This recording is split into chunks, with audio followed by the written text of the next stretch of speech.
All right, we're gonna go through different topics. This is what it's gonna look like.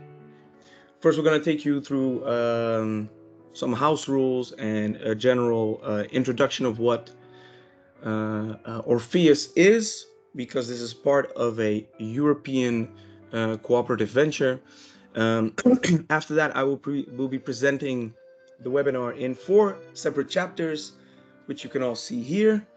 Um, I want to leave some space after each part of the presentation for some quick questions, because this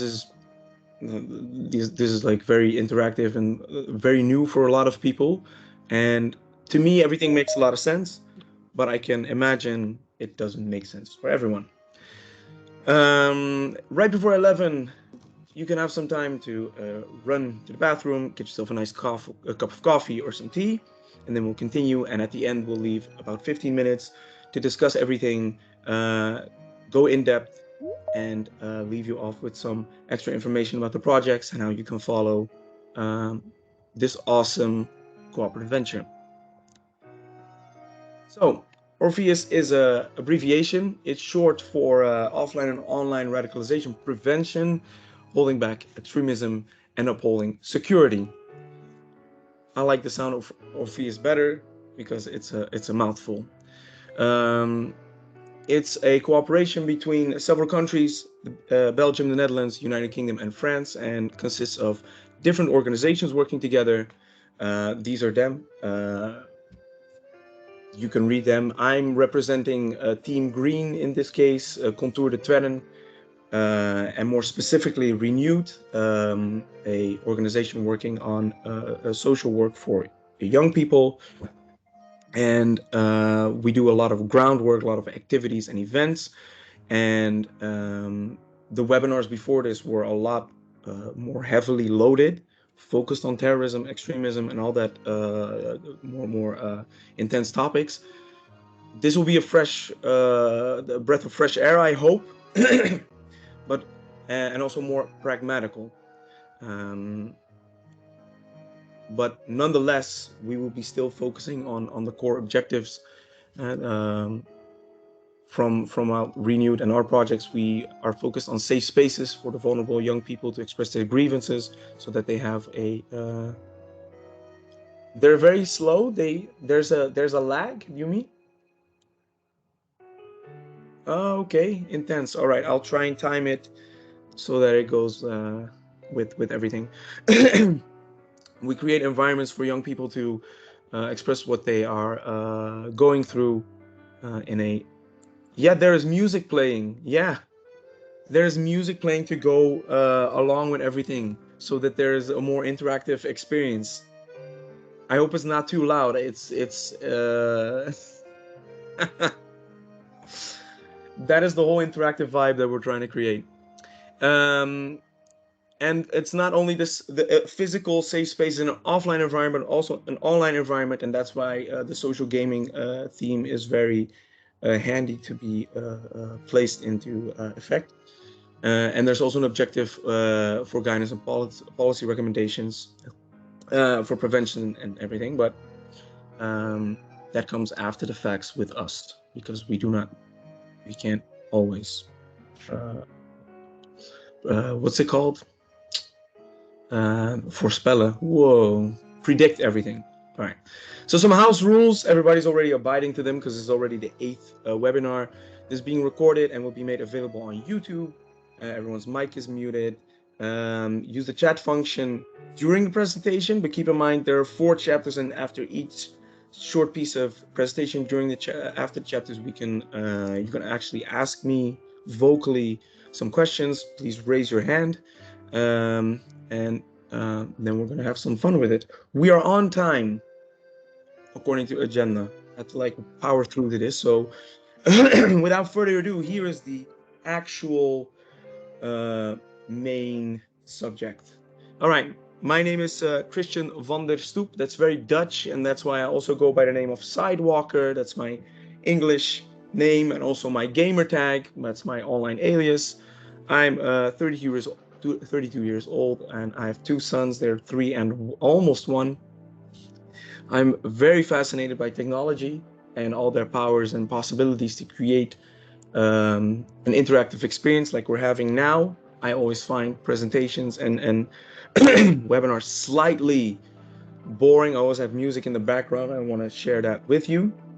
Um, I'm inspired by a whole lot of games, but my favorites are role-playing games like Final Fantasy and Fire Emblem. Final Fantasy is a gaming series that is 35 years old, and Fire Emblem is a strategic game that I love to play. And what you're hearing now is actually the soundtrack of the Fire Emblem games accompanying these these stories that we're telling, because I love storytelling and its narrative power, and that's why I always love gaming. I don't love it specifically for the mechanical functions, but we use the mechanical functions in our work now, and that's also what we're going to focus on in the webinar today.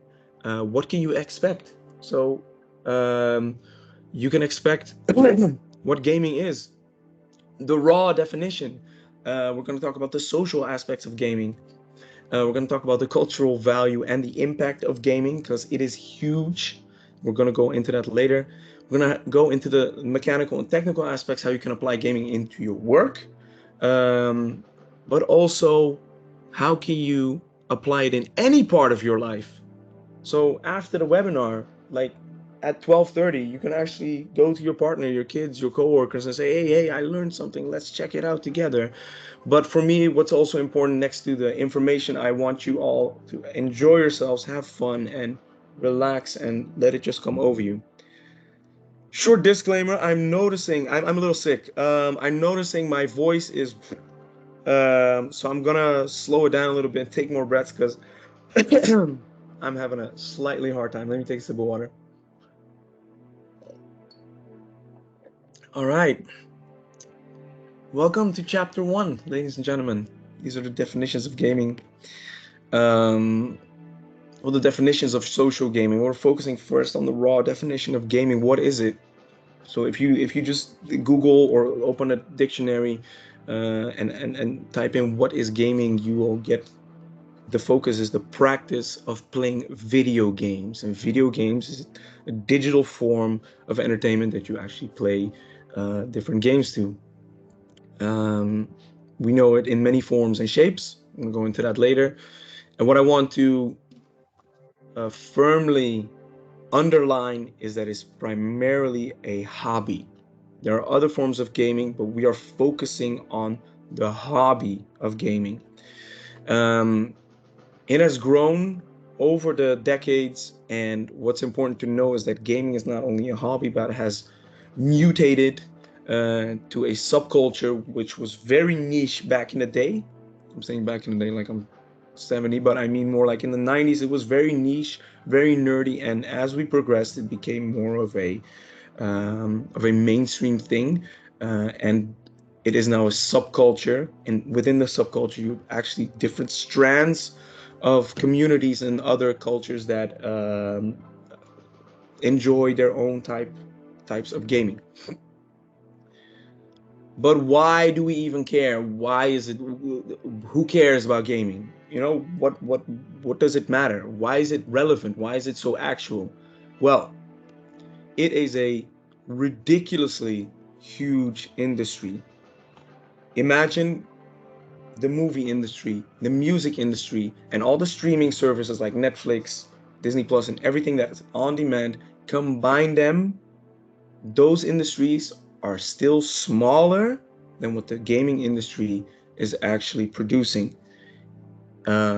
The official estimation, as we see here, is $176 billion, but other estimates throw it more above the 300 billion range. Now that is bizarre if you think about it. So it is a medium that deserves our attention, but it is also uh, Dragon Ball Z. Okay, but also is very predominant. It is very present, even if you don't see it on the surface. You have to understand that it is very alive, and is generating a lot of income. So that's very important to start with, to get a realization of the titanic size of what we're dealing here with. We're gonna move to a quick little history lesson. Currently, there are 9 generations of gaming. Currently, generation 9 is the PlayStation 5 and the Xbox Series. I don't know why they call it that. I think someone in marketing should be fired for that, but that is the 9th generation. And the generation before was PlayStation 4 and 3, going all the way down. So it's a very long history of gaming, starting all the way back to Pong, actually, and the 70s. That's where it all started. But like I said, it was not that mainstream. It was very nerdy, very niche, and if we're talking subculture, that was a very secluded group of people playing these games. So we went from arcades, and then with the 3rd and 4th generation of the Nintendo Entertainment System, we went from arcade halls where people would physically conjoin. We went to home consoles where you could actually buy a system and play these games from the comfort of your own home. And I think all of us know this concept. We have a Super Nintendo, we have a PlayStation, we have a Sega, and these games that you buy for it. So we have the piece of hardware, and we have the piece of software. And the hardware is the actual console and the controllers and everything, and the software are the games that you actually buy on disc or cassette, or what you download from these online stores. And then came another more recent revolution, and that's the VR. And the VR was introduced in first case for gaming, where you put on a headset and you actually experience these games more interactively. TVs were broken, cats were kicked, and everything. But now VR has actually moved from the gaming niche to a more mainstream audience, like the metaverse. The metaverse is the whole movement from Facebook to get you from being behind your screen on your phone to being behind your screen in the glasses. Let's not have that debate right now, but um, we can see that already with that trend, how gaming, how it went from an underground to a mainstream position, and that's very interesting to see what kind of effect that has. The reason why gaming is popular in that sense is because it's a very fun and relaxing activity to do. But why even consider it a hobby? I mean, what's really interesting about it?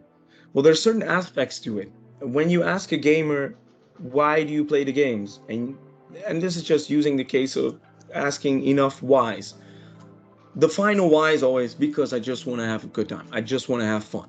You know, you play an online game to win. Why you want to win? Because it makes me feel good. I want to have fun. I want to escape reality, you know, because the real world can be very tough. Whatever the case is, I feel better during a game. It's always the focus is I want to have a good time. I want to have fun. Um, so that's a little bit of oversimplification, but it's very important to use that as a basis because that's just a core human emotion. Now, when we talk about gaming and a lot of presentations about gaming and what we read in articles, we talk a lot about the technical aspects about gaming. What does it do from a technical point of view? Uh, the competitive aspects, wanting to win, wanting to achieve something, creating something for yourself, and a piece of escapism. All these terms talk about the design of games and what the designers thought you could do with it to give you a certain sensation while experiencing the game. What we focus on with social gaming is the social aspects and the comparisons to actual other hobbies and daily life in general. So what I like to do is when we're talking about gaming, I always like to cross out the word gaming and replace it with the word sports. Hey, I like sports. What does that say about someone? hey, I like gaming. That's the same statement. It's so broad. If someone says I like sports, my first question will always be, yeah, but what sports do you like? What do you like about them? So that always gets me in depth, and I always not always, but in general, I see this confusion and overthinking about gaming as a medium, that it's so scary and unknown. But if you just give a whack at it and make it flat, and replace it by and think about like sports, it will make it easier to actually relativate how we can use it in everyday life. That's a big introduction for the definition of what I'm going to say is social gaming. Social gaming, from how we use it, is the positive social interactions while gaming. So there's a lot of negative social interactions, throwing controllers, getting upset at your opponent, cussing someone out, um, storming off, getting actually offended by somebody calling you names online. Those are very negative social interactions. Those are easy to come up with. Also, I'm gonna make the comparison with sports. I'm gonna do this more often during the presentation, so stick with me. So, football field, opponent tackles is someone's teammate. You come up, you stand up for your teammate. Hey, asshole, why you do that? Why you do that? And there's a whole friction. There's another way to handle that. You can focus on your teammate, make sure he's fine, keep the motivation high, and focus on the positive instead of focusing on the negative. Um, so that's the positive social interactions during gaming. That's what social gaming is. Want to give some attention to esports, because to understand social gaming, it's actually the complete opposite of esports. Again, making the comparison. Esports is the uh, the Super Bowl, the Valhalla, the Champions League of gaming. So only the pros go there. You are a professional gamer. You do this for money. Yeah, you are part of a team. You have sponsors. You have to be committed. Everything an athlete does in consideration to mindset, training, hard work goes into esports. It's not always fun, if you can imagine. There's a lot of pressure. You have to perform. You have to be a winner. That's a very solid commitment there. Whereas social gaming is having fun. It's the hobby part of everything. Let's break it down. The highest form of football in Europe is the Champions League. We're not all Champions League players. We're not playing for Barcelona or Manchester United, Paris Saint-Germain. We're not doing that. We're the kids behind the blocks, playing on the little court fields, having a good time, making friends, telling jokes. It's not always about winning. That's what social gaming is. So esports is the Champions League.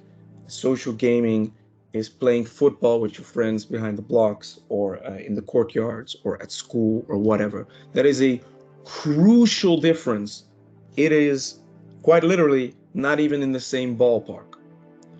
So it's important to understand those differences before we go in depth to how we can actually apply it. This was chapter 1, and if you please, I would like to see some hands or people typing in the chat. Also gives me an opportunity to read in the chat. Okay, nice, cool. All right. I love Sherilyn's enthusiasm as well. To be honest, I like it. And Dirk, thank you for the for the for the Kamehameha. If there are no questions, I will continue. Okay, cool. Wow, I'm happy that things are clear. It will get more. Oh yeah. So I'm gonna take this time to address certain things. There's a lot of overlap between different subcultures. Gaming, big gaming is has Japanese roots. Think about Street Fighter, Nintendo, Sony PlayStation, Japanese. Anime, Dragon Ball Z, those are also Japanese hobbies, for lack of a better word. And an otaku is someone who is a specialist on manga and anime. Am I saying that right, Sherilyn? I think I am. I'm not sure. I'm not a manga reader. Manga is a Japanese comic book reader, and anime is the animated version of that. So the Dragon Ball Z, Fullmetal Alchemist, and all that stuff. All right, I'm happy. I'm happy it's clear. To be honest, it will get more tricky from now on, though. Round 2, and this calls for a shift in music. All right, so we're talking now about social interactions and their powers um, during the actual act. I already spoke about the subcultural aspects, but I want to go in depth of the of what is a subculture, um, and it's very linked to the identity as a gamer of a gamer. Because if you don't identify as a gamer, then how can you say you're part of that culture? Um, I can go in depth of it. What I like to do is use the 50-50 rule. The 50-50 rule is very simple. I play games 50% of the times, I talk about games 50% of the times. And that will give me an insight to how much someone's invested to the hobby, and takes it serious. We can also then zoom in how much we would spend on it. Um, but someone who loves their hobby loves talking about it. You know, I can talk hours. I'm not even. And this is not even an exaggeration, or I'm kidding. I can talk hours about my favorite games. I have. I'm. This is not. This is my home office, but this is also my geek corner. You have no idea how much merchandise is here, and I can tell a story about each and every individual object for at least 10 minutes, and that is what um, a subculture does. And what binds everyone is the love of the game, and not just, again, not just the mechanical or technical aspects of the game, but the whole movement, the lore, the details of the art that is placed in there. I don't know if you guys know any people who like Lord of the Rings or Star Trek or Star Wars. They go hard, they go deep into it. If you're a fan, you are a fan. And that's what we see from back in the day. The niche gamer, they pull that throughout the history. There is still, even though the market of gaming and the industry of gaming is so very huge, not everyone that provides to that huge pile of money will identify themselves as a gamer. Someone who plays FIFA, the football game, half hour evening, will not necessarily say, hey, I'm a gamer, but he will be using that in a mechanical way to relieve some stress or whatever, or smash his controller into the wall because it's FIFA. FIFA players will know. All right. So what are the important points that make the social aspects of gaming so powerful? So I have to laugh at someone actually says, "Yeah, I lost 2 controllers." It's not helping my voice. All right. There is a immediate common ground, and I love that that goes on in the chat. We know from scenarios what we mean. When we describe certain scenarios of gaming, hey, do you remember that moment or whatever? There is an emotional connection. uh that the beginning of Legend of Zelda Breath of the Wild, when you walk on top of the hill and you see a field, a forgotten, lost kingdom, and it's your job to save it. I'm telling these words, but if you experience it, it is engraved inside of you, and that is a common ground that you can talk about. um, it also provides an environment for each other where you can be heard because you're interested in the person because of this common ground. Hey, you like the things I like. You appreciate it on a level that I like it. I'm going to take you seriously. No questions asked. When you play a game together online, there's an immediate rapport. It's non-verbal. There's an unwritten agreement. I like the game, you like the game, or else you're not playing it. So we're gonna take each other seriously, and we're gonna have a good time. We're gonna take each other. We're gonna take each other to heart. Uh, Not all games are like this. Gonna come to that in a bit. And I have the space and freedom, and this is a very important one, to be myself. I can express myself, and I know there will be at least a buffer of non-judgment. Well, that's a spoiler alert. That's on the next slide in the non-judgment. So earlier in the webinar, we spoke about the safe spaces.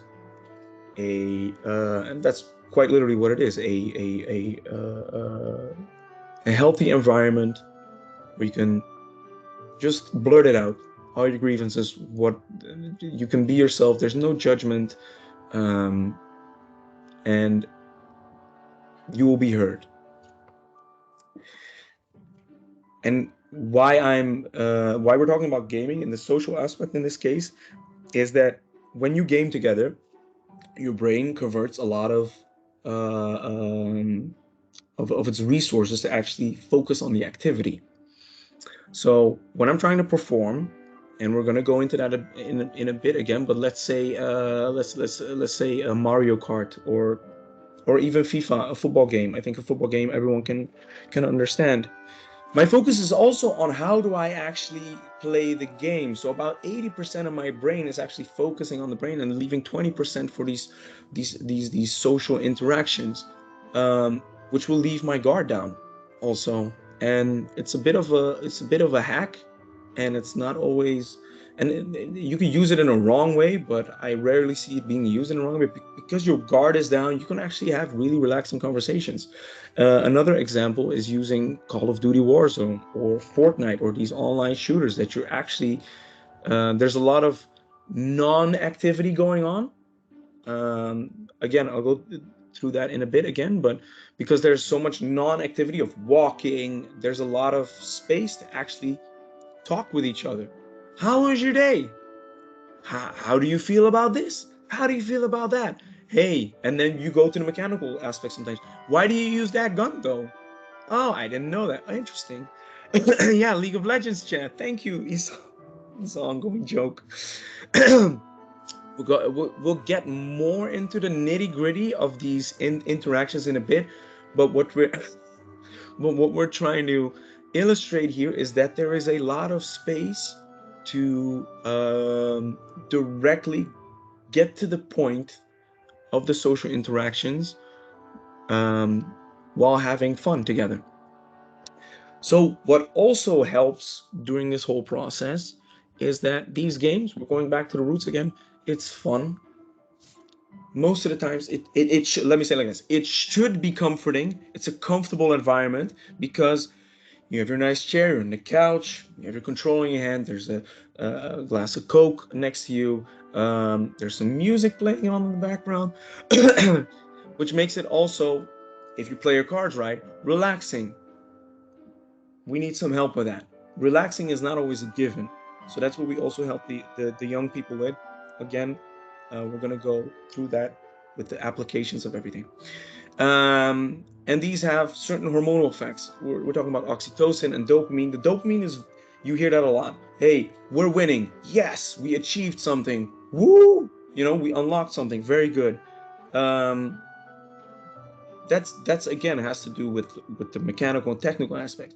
The oxytocin, however, creating a connection with someone, actually getting closer to someone, is not something you hear a lot when we're talking about gaming, because the oxytocin is created when you're actually coming closer to someone, and it can also be achieved through social interactions with gaming.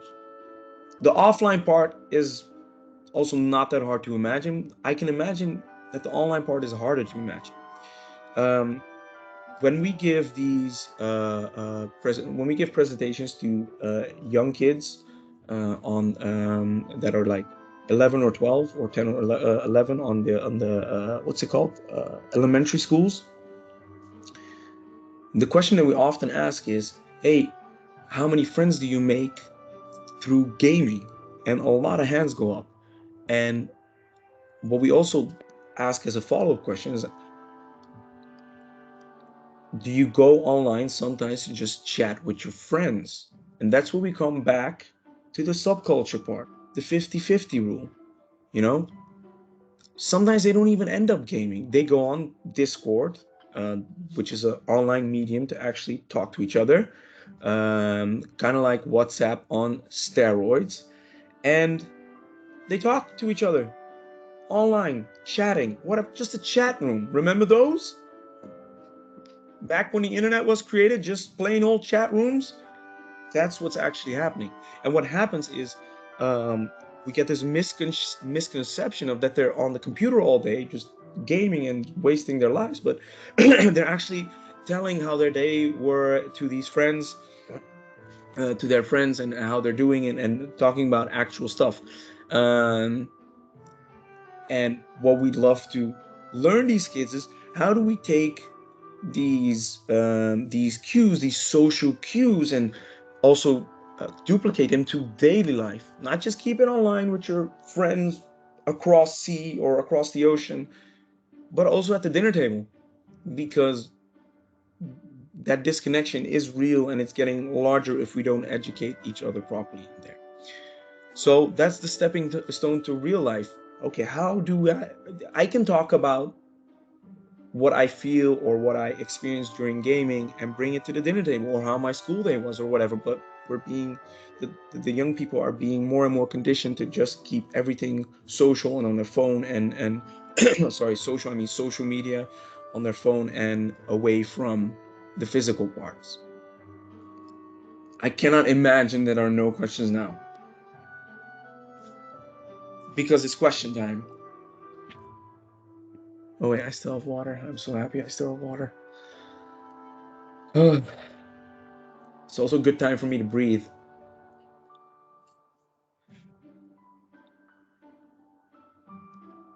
Really, there are no questions? Oh Lord, what was the meaning of Orpheus again? Enter Steve Rogers. Is this a test? It's a hard one for me to answer from the top of my head. It sounds like gesneden koek. Gesneden koek is Dutch for... Can somebody try and translate it at best? Like cut cake. Oh, is that where it's from? It's cake that you don't even have to cut anymore. Gesneden koek. Whoa, okay. Oh, here comes Sherilyn. Offline and online radicalization prevention, holding back extremism, and upholding security. Skynet. No, I'm kidding.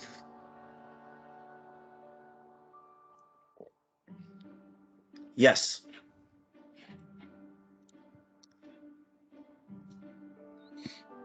I can type it in right now. Yeah. Oh, thank you, Tom. You were wonderful.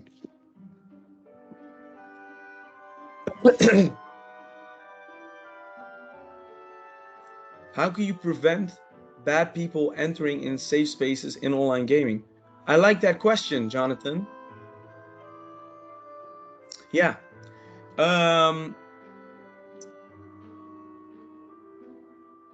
It's a good point that you asked this now, because I just recalled that I didn't discuss this.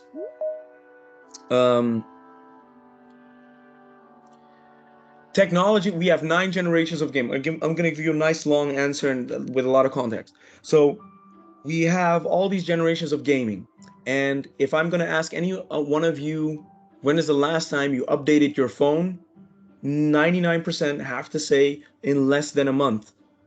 Everything moves very, very quickly. So Um, I don't believe there is a rock solid way of um, preventively preventing bad people from entering these safe spaces. However, I do believe in um, equipping people, and especially young people, with the tools, and that's my form of prevention, to properly and quickly identify when there's red flags, and not just in gaming, but also in daily life. Because when something's negative about to go down, you should mute and report. You should jump the brakes real quick, and not just that, actually bend it so that it turns into something positive for you. You cannot turn a bad situation into something good, but you can influence how you react and handle a situation, and that's very important to me. So I can't stop people from being, I don't know if I can cuss, but being jerks. Jerk is an okay word. I was gonna say assholes, but um, I can't stop that from doing that. But I can give young people the tools to handle that in gaming, but also pull that line through to daily life, so that when they are confronted with that in the quote unquote real world, outside of their hobby, outside of their safe space, outside of their fun times, that they know how they can tackle it. I'm hoping that this is a nice is a good fulfilling answer for you. Hi Bart. Most of the youngsters are anonymous online. Is there a tool how to get his real name or information? Yes, you ask him. That's it. So yesterday we were playing online with gamers, and we were live on Twitch, and I always ask, hey, uh, I can't remember his name, his game name, Feats or something. And I say, hey, what's your first name? Because then when I'm addressing him, um, then I have his actual first name. I don't need his last name, his zip code or whatever. I just want to create a connection with him. I want to talk to him. So I just ask his first name, and he will give a answer. If that's his real name or not, he will give you what he's comfortable to give. And that's also because of your question. That's also I like to give that with the answer. Always give just what you're comfortable with. So if somebody asks someone, hey, you want to send me a nude pic or whatever, no, I'm not comfortable with that. That's it. And that's what we should be working on a higher scale. What do you think will be the new development in gaming over the next 5 to 10 years? Thank you, Charlie. um, I think the new development will be, so right now FIFA there's a lot of pressure on FIFA and EA for their in-game value system. Pretty much, give me $10, I'll give you random crap until you're bankrupt. So it pretty much comes down to, gambling. They've been sued by The Hague for gambling, and that will begin to dwindle. I see this as the start of a trend in gaming, because we saw how huge the industry is, and I have real problems with actually identifying the SROI, so the social return of investment of the huge industry. What are they giving back? So, what are they giving back to the communities?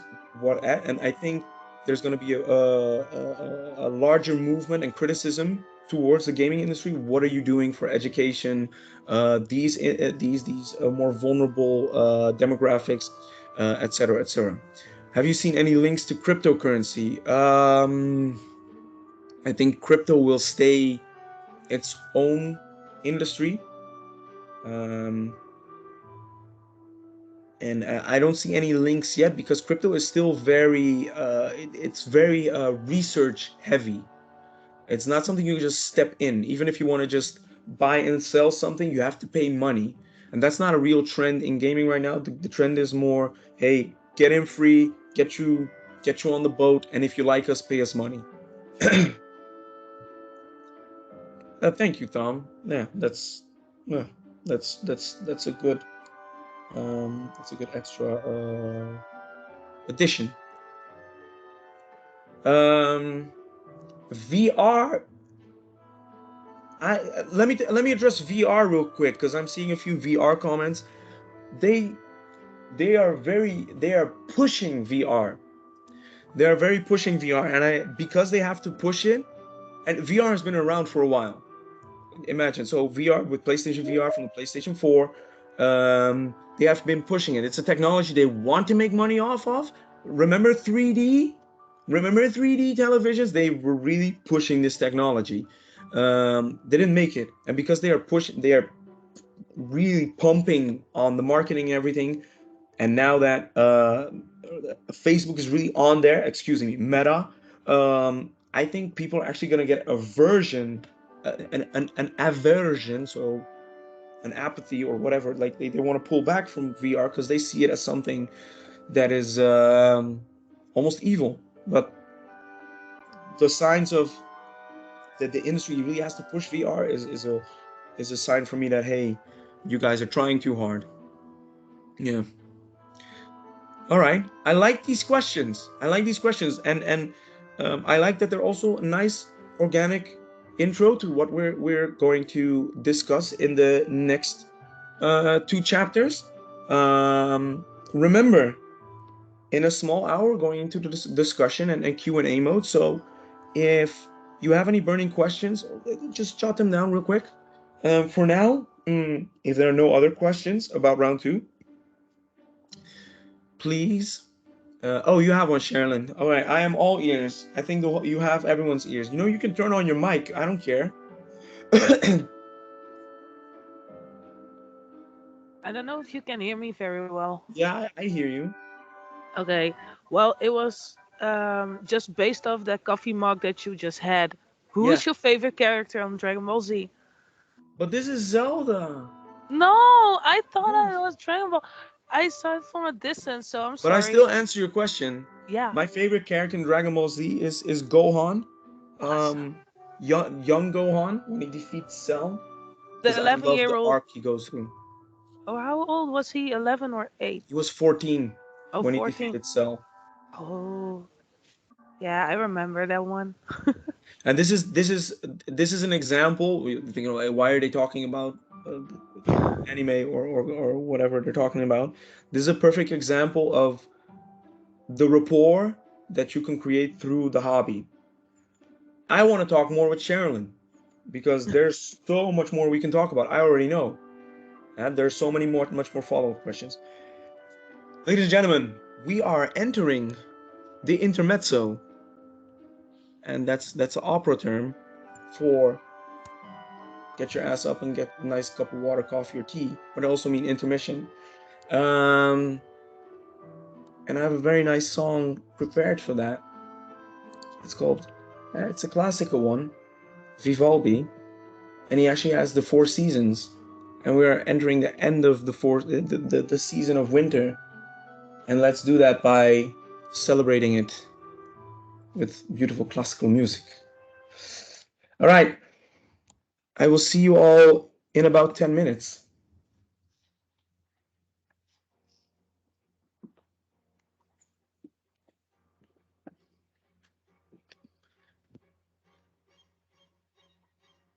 I have to struggle not to give live commentary because I also stream and I go in streamer mode and I just start talking. It's not always good. You know, I have to get some water myself. Um, and I will be back here in a few minutes to entertain people or just sitting. You can keep typing in the chat. Um, Remember, it's also important to have a good time together. See you in a bit.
Yes, yes, yes. A round of applause for Vivaldi.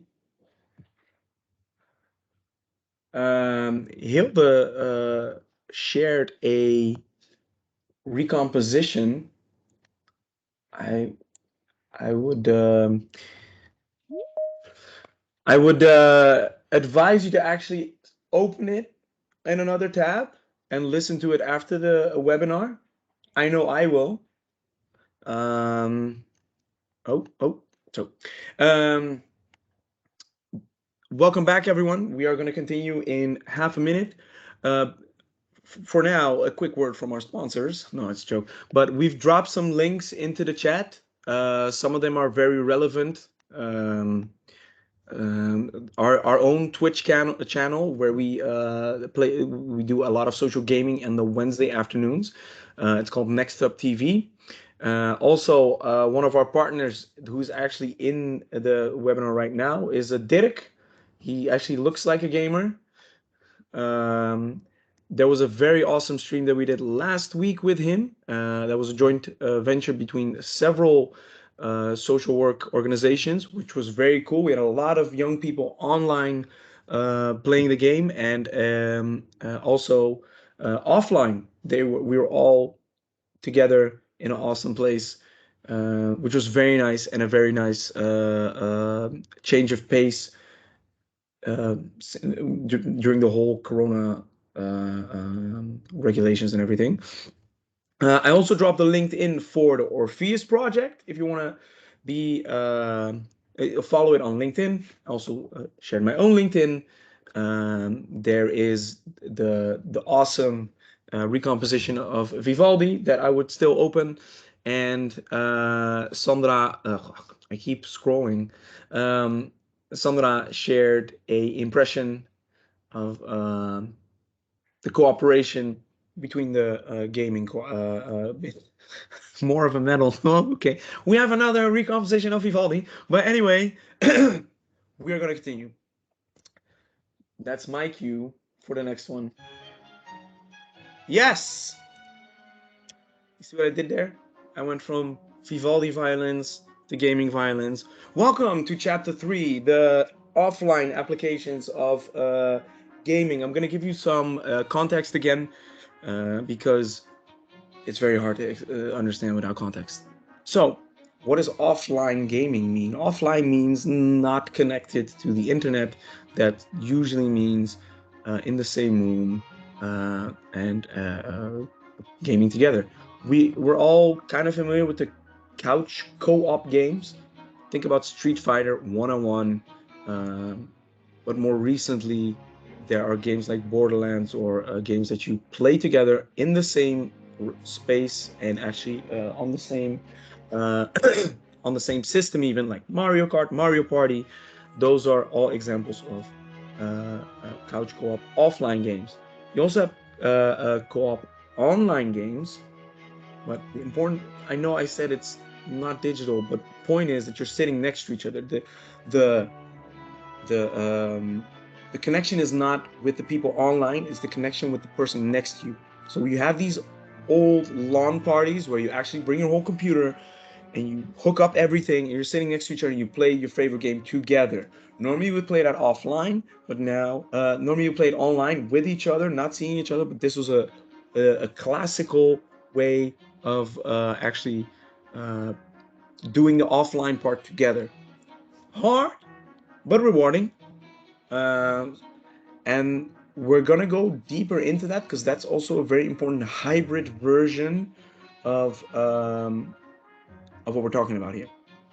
Arcade gaming, what I started with, you go to a hall together, bring a bag of money, and you just play together to get high scores or whatever. It's a whole happening, it's a whole, and even now, with all these little game states and whatever your local party center gaming thing is called, where you can play these what's it called again, air hockey, this basketball and all that stuff.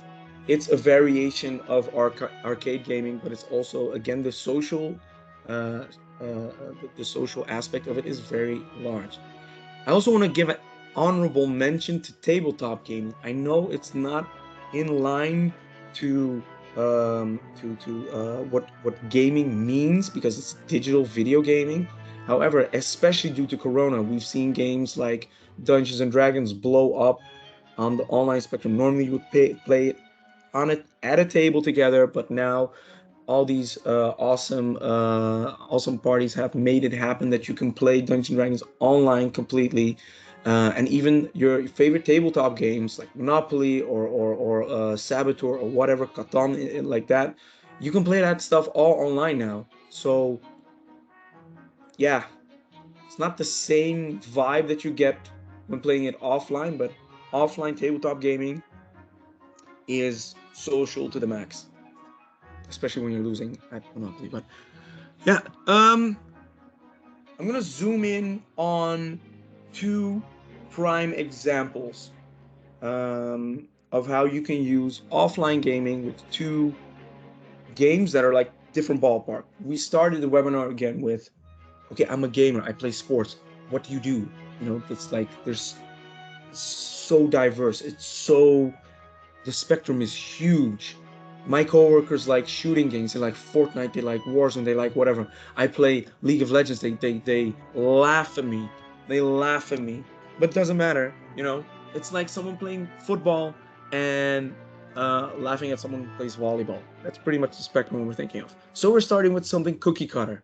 We're starting with something that's a classic. It's for everyone. Mario Kart, a classic by Nintendo. It's a very broad demographic. Kids, teenagers, young adults, adults, your grandma, anyone can play it. The fun thing is, you know, these older generations that I'm referring to, they actually know it from their own generation. The Rainbow Road, yeah. Um, we're now on the 8th installment of Mario Kart. That means there are 7 other games that have already been released. So, you know, if you've played Mario Kart Double Dash from the GameCube, that's I think it's 2003. You know, you can still actually compete in Mario Kart 8. You know, and that gives it sort of like a timeless vibe. Only downside is that you need to own the system. You need to have a Switch and you need to own the software, which is costing money. So a Switch or a Nintendo or whatever, you have to buy the machine and you have to buy the software, which is about 50 euros. What we like to do is we bring together a group of youngsters, and what we do with we have a project called what's it called? Ontmoeting. A get together and gaming. That's the oversimplification of it. And they all sit there, and not everyone can, let's say you're 12 youngsters, not everyone can play at the same time. In Mario Kart, you can play 4 people at the same time. So 4 people are playing, 8 people are either looking at the game or they're conversing with each other. Hey, what are your hobbies? What do you like to do? So a safe space is automatically created, and there is a soft foundation, like a soft earthy soil, which is very full of goodness, where they can actually talk about their hobbies other than Mario Kart. They can talk about, hey, what's your favorite Dragon Ball Z character? You know, stuff like that. They can go in depth in what they love to do. The 50-50 rule. I'm going back to the 50-50 rule. What other games do you like? What do you like about it? Special bean cannon, yeah. All right, so that's Mario Kart, um, and the concept for Mario Kart and like a Mario Party or any other offline game or couch co-op game, because that's the easiest and the most practical that any one of us now listening to this webinar can actually pull off. We can't bust out an arcade hall in in an imaginable time, but we can get our own system or whatever, plug it on a TV, invite some young people, and actually start getting to work with it. So that's a very practical and pragmatic way to actually go in depth, create the safe space, create the conversations, have a good time, and actually go in depth. All right, that was the cookie cutter example. Now for the not so cookie cutter example, this is League of Legends. League of Legends has now evolved from being a computer PC only game to now having a wide arrangement of, yeah, media and other types of games. So League of Legends, which is a five oh my god, my voice. 1 second, I'm sorry.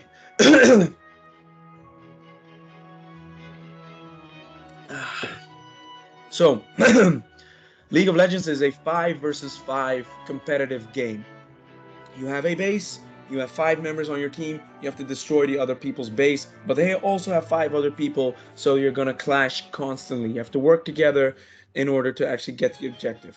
The classical League of Legends, which you play on computer, is focused on is a long, like, you have to sit for it. A match can take up to 45 minutes, but it's usually around a half an hour. And this is just pure in-game. You also have to actually gather your team. It's a whole thing. But because of the whole thing that I'm talking about, there's a whole social aspect to each other. You're always playing with at least 4 other team members, and you can chat with them. At the moment that you start the game, um, let me rephrase that. At the moment that you want to start the game, you come into a lobby, a waiting room where all these people are joined. You choose your character, and that's the first moment that you uh, uh, actually start the conversation. We're gonna go in depth to that in a bit because we're talking here about pure. And Derek said it already. League of Legends is more focused on the hardcore gamer. So they are interested in the social aspects. And what we see in these interactions is that they really care about winning. And that's not weird because the game is designed like that. And what is interesting about the League of Legends now is that they also have a mobile version. That means this. Yeah, so a phone. And my friend can sit next to me. We play on the phone together like a LAN party. We interact with each other. If if he gets so heated that he's saying, F this phone, I'm gonna throw it because I hate it. Yeah, I can say, no, don't do it.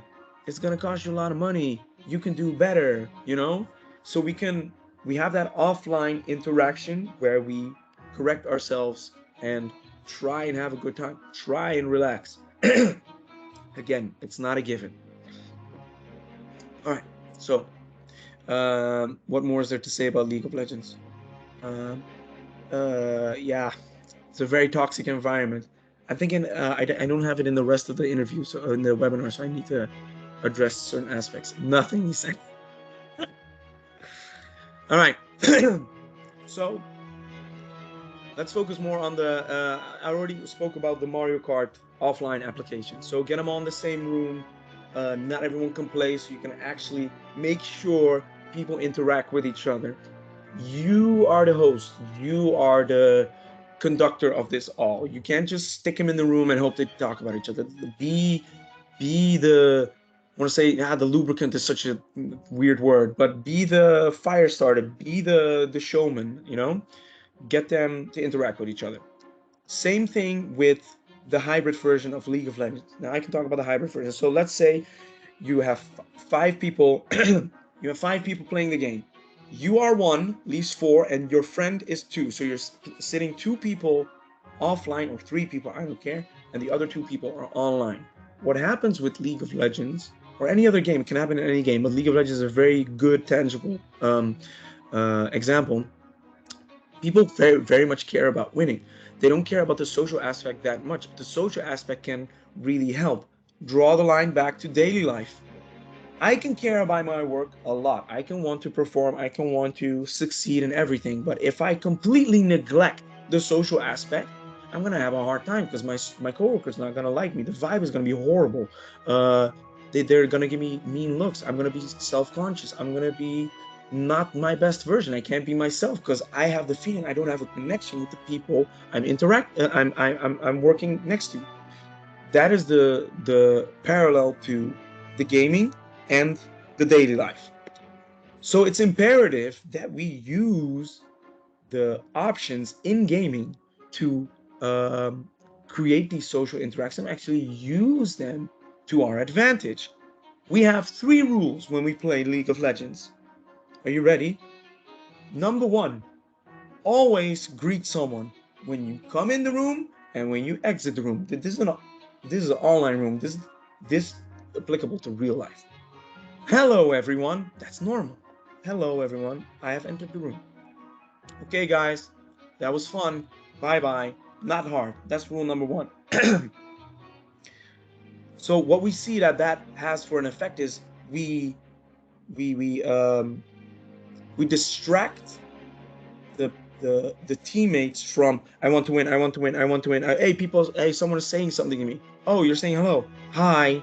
So you distract the attention to something more tangible, something real, because the game is not per se real. The winning or losing is not per se something that you can hold or experience to a higher level. But a social interaction can have a very, very distinct impact on what you're doing. And if you don't believe me, let someone yell at you and call you an asshole for 5 minutes and see how that affects the rest of your day. So that's the first rule: greet each other. All right. Number two, be nice to each other. Keep it keep it friendly. Keep it fun. You know, and that's how we say it in Dutch. Wees lief tegen elkaar means just be loving towards each other. You know, hey, somebody died, somebody made a mistake. Don't be an asshole. That I want to call the rule, don't be an asshole, but I can't do that. But be nice to each other. I mean, you're probably learning, keep motivating each other, especially in an environment where you're stuck with each other for a half an hour or whatever. That's not handy. It's not handy. So keep supportive, be supportive. And number three, and I think that's the most important rule, is take your responsibility. Nothing is worse than someone who points fingers, who blames someone else. It's never his fault, and that's the rule. Don't point fingers, point thumbs. That's the best way to improve yourself, and that's a very powerful rule that we implement to make sure that they not only improve their gameplay and positivity in the game, but also are able to reflect outside of the game in daily life to look, hey, this happened to me. Okay, it might not be your fault, but it is damn well your responsibility to make yourself feel better and handle the situation. So it's just a game, I get it, but it is real. It is a real environment at a certain point, and emotions are real, and the reactions are real. um, I think that about covers how you can use offline gaming. And then you have a wide variety of how you can make it even stronger. But I'm interested in hearing questions. Um, yeah, thank you, Dirk. It's the same with playing football or sports. Like the same stuff, the same deal. But I'm very tangibly giving examples on gaming so that people um, can start identifying it. Is gaming an expensive hobby and thus a result in exclusion? How can you mitigate it in social work? Hilda asked. Thank you for that question. That's why I included the costs, the costs of the games in particular. It does not have to be an expensive game, an expensive hobby. If you stick with free to play games, listen, if you are behind a computer now, you can download a free library of games and you can play until Kingdom Come. Think about Fortnite, League of Legends, Call of Duty, PUBG. Help me out here, guys. Um, there are Pro Evolution Pro Apex Soccer. Evolution Legends. Soccer. Yeah, Apex Legends. Apex Legends. So Paladins. It's Apex Legends. Obviously, there's an infinite amount of games that you can actually start picking up and make friends. So there is no real excuse. Is Genshin Impact free? Genshin Impact is a free game that's a massive multiplayer online game where social interactions are also very important. Uh, I think UFL will also be the market leader in a bit. Um, so it doesn't have to be a expensive hobby. It depends on how much part are you of the subculture. So I can imagine, Hilden, that you're thinking, okay, if it's free, how do they make their money? They make their money by fans, you know? So I love League of Legends and I love looking cool. So my favorite characters to play, you have different varieties of them. So I play, let me say, I play Pantheon in League of Legends. That is a kind of like a Spartan looking soldier. And he has all these varieties to him. Like his helmet then gives fire, or he looks like a robot or whatever. That's how they make money, and that's a more of a nice way to approach these industries than asking money for random rewards that might make or break the game. Cosmetic purchases aren't that are those. Use Steam and don't play. Yes, don't play the same people. Yeah. That is a generation thing. You're not into buying skins? Yeah. Mm, I am a call I yeah, okay. Are there any other questions about applying social gaming into uh, social gaming in offline environments? Because I think we'll be moving to the main event now. Oh my god, my voice. Never game online. Yeah, that's fine. I love playing offline as well. These RPGs, Breath of the Wild, Zelda.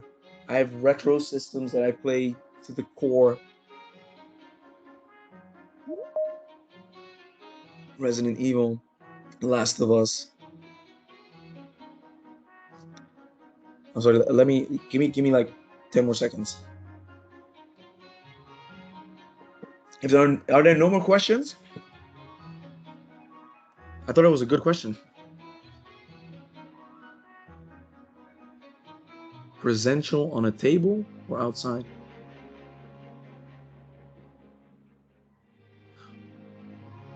What? What do you mean? What do we mean with the offline? Is presential on a table or outside?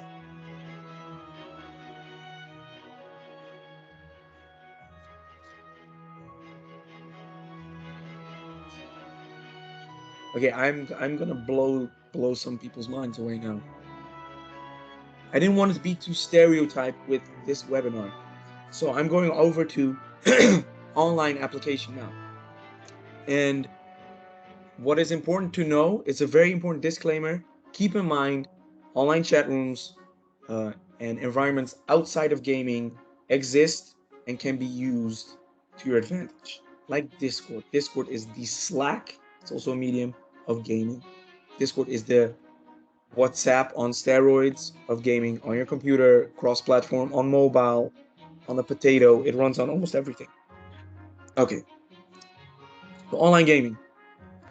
So we have we have three different types of genres that we need to actually dissect here. We have what most people already know: competitive online games, FIFA, Warzone, Fortnite, the League of Legends, which I just pointed out, and even Mario Kart has an online mode like that. So just because Mario Kart can be very well be played offline doesn't mean it's not, as it doesn't have online capabilities. Those are competitive. What are more casual games that you play cooperatively online? Think about a story game where you can actually go on an adventure with your friend together and play the story together online. That is called a cooperative game. And that's a more casual mode. And with casual, we pretty much mean non-competitive. So not versus other people. And there's games that are predominantly played solo, but have the functionality to go online for specific functions. I don't know what to call. I don't know what the function is called specifically. I call it uplink because you can go online and incidentally trade things with each other. And I depicted Animal Crossing here. You have your own island. You fly to someone other's island. You say, hey, hi, trade some things. You know, get a tour, and that is the Clash of Clans is a good, yeah, but it's also competitive. Oh, Clash of Clans, yeah, but it's a very very obscure line, but I thought it was important to actually take this into consideration because it's an important function. If you look at Pokemon, for instance, it's especially the newest installment, Legends, doesn't have an online fighting mode, but you can trade things with each other online, and it's pretty important. So, what does Animal Crossing have to do with the application of online gaming? If anybody knows Animal Crossing from your kids or whatever, you know you have your island, you build it, and whatever. Again, we are looking at Nintendo, so you have the Nintendo Switch, you have that investment of a console, and you have the investment of the game, which is 50 plus euros. Very niche, because a very select people play it, but it's a very dedicated group of people also. See it as can somebody name an obscure sport? So like lacrosse or something. Hey, I play lacrosse. How many of us know lacrosse players? So it's very niche, but it's very fun. And the curling, yes, that's very niche, very obscure. So, um, and what is it, and how you can apply it? We were looking. We had a very dedicated group of gamers that we had to cater to. We wanted to create a safe space, get their interaction higher, and we were thinking, how are we going to do this in Corona time? How are we going to like activate them? And we came up with a sort of like beauty pageant where we had three teams, and they had to um, decorate their island in a certain way and give us a tour. So we went online, we went streaming, we flew to their island, and they would give us a live tour on stream of how they actually decorated their island with the theme. And it was amazing how much in depth they could go. Going back again to that 50-50 subculture, they were now in the game talking about the game. Why did they make this decision? Why was there a tree in that location? Why was there a sandcastle on the beach? All these types of things. And that is a and that's why I wanted to throw Animal Crossing in there, because it's not too cliche. We're going to cliche after this slide. No worries. But this was a creative way to activate a demographic of gamers that would normally not be in the spotlight online, even though they are very very strongly identified as gamers. All right, so that's again a Nintendo example. Welcome to Fortnite. Now, what's important to know about Fortnite? The focus here is more on the casual gamer. So it's colorful, it's very mainstream, and that's not a bad thing. But that gives them the option to work together with a lot of popular franchises like Marvel with DC. These are comics. They had football players in there, so you see Spider-Man now. Like, whoa, you can play as Spider-Man. Whoa! So that's very fun and light and just light work. It's very easy to learn. I don't think it's very hard to master, um, but it's a very low threshold, making it the perfect uh, go-to game to play online with young people and actually start the conversation. So, um, what I want to add to Fortnite is also again free. You can just install it. No longer on the mobiles, but there's legal issues going on with the creators, and it's perfect for crossplay. That's a very good addition. So somebody who has it on computer can play with someone who has it on a Nintendo or an Xbox or PlayStation or whatever. So that makes it perfect for non-discriminatory. It makes it very inclusive. You can make friends. There's different game modes, so it's the perfect stomping grounds for creating a safe space. It's huge. It's huge. Can't even say it in my voice now. Again, it's free to play. You can buy all these skins through a battle pass that's $10, and then you have to play for a certain amount of time, and then you unlock more and more, or you can buy skins out of the store straight away. My lord. And it also gives the opportunity and the ability to create larger events like we did last week in cooperation with Dirk and different other organizations to create a whole setting and a whole vibe around the the game itself, making these young people who identify themselves as a gamer, who are very committed to this subculture, to actually be involved in the movement, giving them a special place where they belong, and making new friends. These friends, they don't disappear after that evening because they have their credentials. They can go online and play more matches with each other, learn from each other, and these friendships are very ongoing. I have friends in the UK that I play Final Fantasy 14 with, and at a certain point, I wanted to quit the game, but then I met these people and actually wanted to go into the game so I can meet them again and have a good time with them. That is some of the effects that gaming has on someone's experience. What's it called? Belevingswereld. Oh, what's belevingswereld? I have to Google that. Belevingswereld. Somebody's. Oh, wow. What a hard word.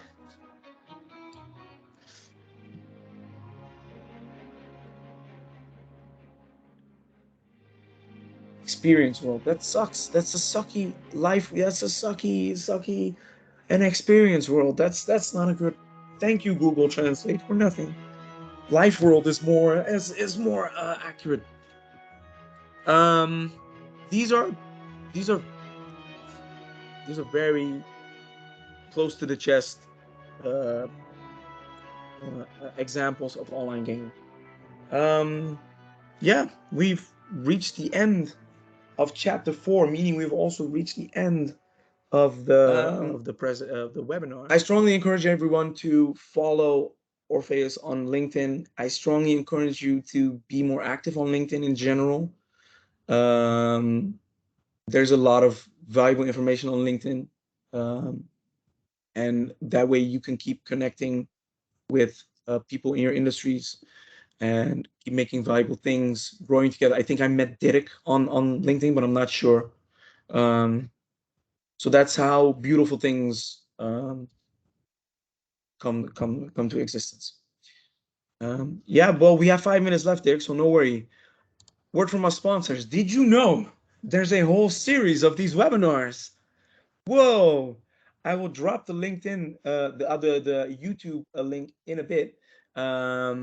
But take a look at them. They're more focused indeed on de-radicalization, extremism, and all that stuff. So I think I have the most lighthearted one of them all. Correct me if I'm wrong, Hilde. Um, I hope it was not too fluffy.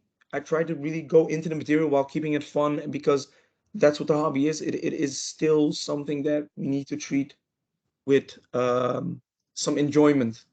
As soon as you start seeing gaming as work, it you kind of beat the purpose to it. So there's a YouTube channel. You can click it. What I'm gonna do is I'm gonna open the link. Can I please open the link, good sir? Okay, I'm gonna pop this link in the chat because you cannot click on something that I'm sharing on a screen. It doesn't work. It's not working. Thank you, Bart. Thank you for your input. Um, you can subscribe to the newsletter. Then you get specific and relevant news straight in your mailbox. How's that for you? Again, the LinkedIn page, I think I still have it open, but I'm not sure. And it's still here in the chat. So you can follow it there. And Hilde is here in the same meeting. You can always contact ORPHEUS directly if you have very specific, highly quality questions. And I'm sharing the LinkedIn page again. Dirk, yeah, this is more about radical. Yeah, it's about safety. ORPHEUS is all about safety and creating a safe world.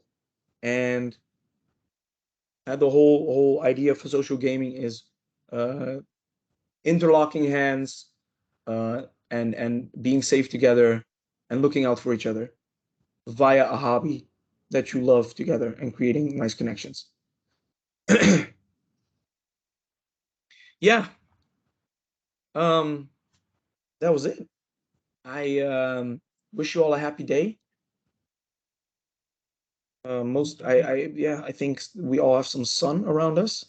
Again, I'm gonna be putting this on. This is the Vivaldi remix that Hilda shared.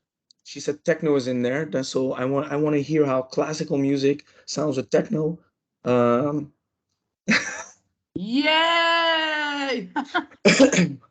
Thank you all. You've been wonderful. Thank you for the good questions. I hope this has been valuable for everyone. You can get in touch with me. If you press in Sidewalker in LinkedIn, you will find me instantly. That is a life hack. Have a good day. Have a good rest of the